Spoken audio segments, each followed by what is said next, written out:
If you run a small business in Australia, you're heading into the most consequential 8 weeks of your tax year. The 2025 to 26 financial year closes on the 30th of June, 2026. Decisions you make in the next few weeks determine what you can claim, what gets deferred, and what falls outside the rules. The ATO has just released its 2026 Small Business Tax Toolkit, specifically targeting EOFY compliance. This video covers what matters most. Start with the instant asset write-off because it's time-limited and widely misunderstood. The $20,000 instant asset write-off allows eligible small businesses, those with aggregated annual turnover under $10 million, to immediately deduct the cost of depreciable assets up to $20,000 each. The asset must be first used or installed ready for use between July 1st, 2023 and June 30th, 2026. The deadline is the 30th of June. Not when you order it, not when you pay the deposit. When the asset is installed and available for use, the per asset limit is $20,000. Each qualifying asset under that threshold can be written off in full in the year it's installed. If you buy a piece of equipment for $18,000 and a separate tool for $12,000, both qualify as separate assets under the threshold. An asset over $20,000 goes into the general small business pooling rules. It doesn't disappear, but it's depreciated rather than immediately written off. The government has proposed making a permanent $20,000 threshold from July 1st, 2026. As of June 2026, that proposal is not yet legislated. Do not treat it as confirmed.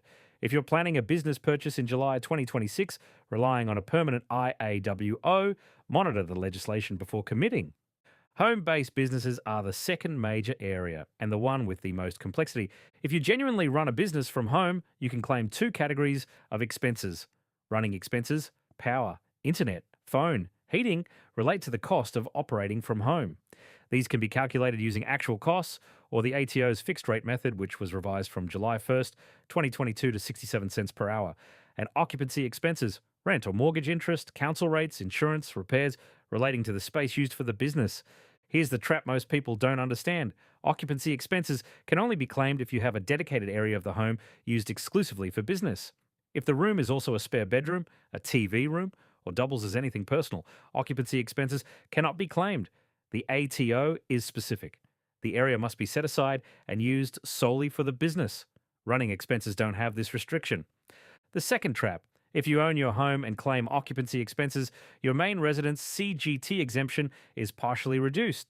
The percentage of the home used for business for the period it was used is excluded from the exemption when you eventually sell. For many small business owners running from home, the CGT cost of claiming occupancy expenses outweighs the annual deduction, particularly for longer-term property ownership and significant property appreciation. This is a calculation worth doing before automatically claiming. Motor vehicles are the third major area. 2 methods are available. The logbook method, which gives you a deduction based on your actual business use percentage of total vehicle expenses, and the cents per kilometre method, which gives you 67 cents per kilometre for up to 5,000 business kilometres without a logbook. The logbook method requires a 12-week continuous logbook that's been kept in the last 5 years. If you don't have a current logbook, you can't use the method for this year. If you kept one in 2022 and your use pattern hasn't materially changed, it remains valid. The cents per kilometre method is simpler, but caps your claim at 5,000 kilometres, $3,350 maximum. For high business use vehicles, the logbook method typically returns a much larger deduction. If you don't have a logbook, keeping one from 1st July 2026 gives you a valid logbook for the 2026 to 27 year and the next 4 after that. FBT: if your business provides vehicles to employees or directors through the company and those vehicles are used privately, fringe benefits tax applies. The FBT year ends 31st March.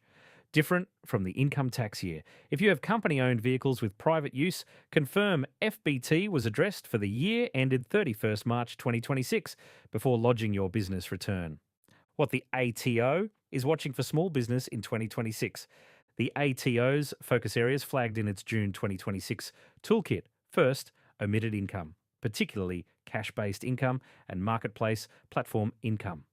EOFY data matching runs across BAS lodgements, STP payroll reports, Airbnb, Uber, Airtasker, and bank interest data.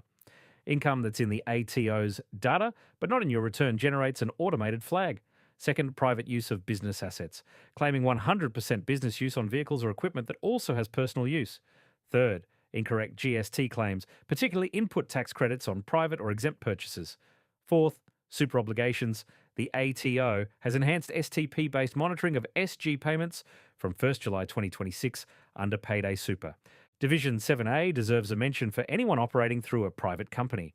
If the company has made loans to shareholders or associates or paid expenses on their behalf, those arrangements must either be on compliant terms with a written agreement and minimum interest, or they're treated as unfranked dividends and taxed accordingly.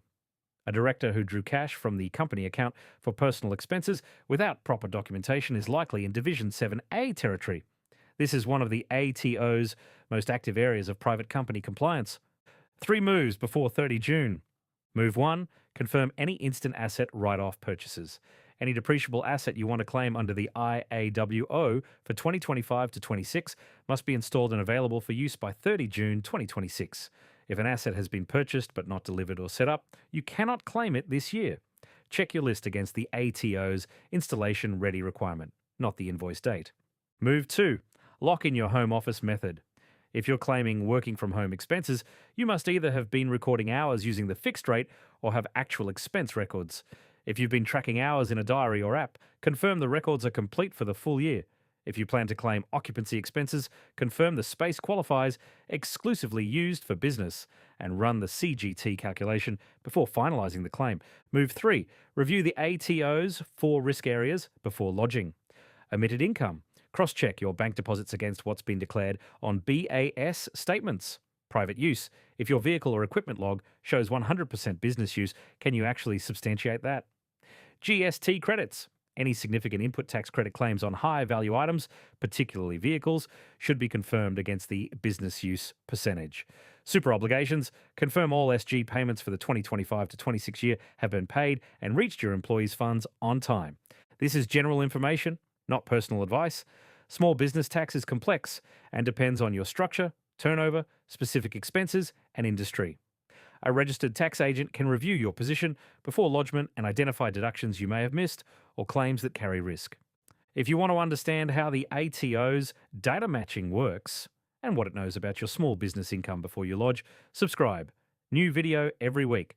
There's a plain English version of the EOFY small business checklist in the newsletter. Link in the description. This is the fine print AU because someone has to read it.